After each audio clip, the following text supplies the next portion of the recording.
नमस्कार शेतकरी मित्रांनो, बघा आपलं आहे आज फवारणं चालू.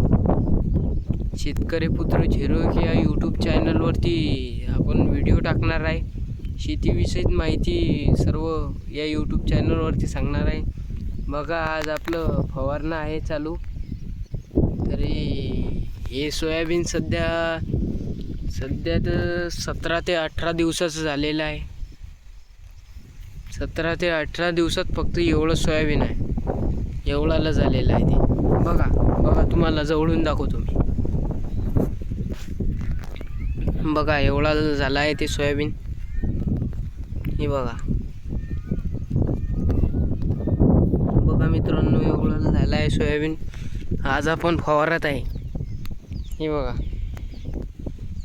हे आपली पाण्याची कॅन, हे डालं, ही दोरी, बकेट, ते इकडले इरून पाणी आणत आहे. आपण इथून पाणी आणत आहे. हे एवढं खूप सारं फवारणं बाकी आहे आपलं. एवढं सर्व वावर आपल्याला फवारायचं आहे. ही इथं औषधी आहे. तरी आपल्याला सर्व हे बघा तण खूप झालं आहे हिच्यात कारण की पाणी आलं, त्यामुळं हिच्यात वाई चालणार नाही आहे. त्यामुळं आपल्याला हे फवारा लागते. चला आता भेटू आपण पुढच्या ब्लॉगमध्ये.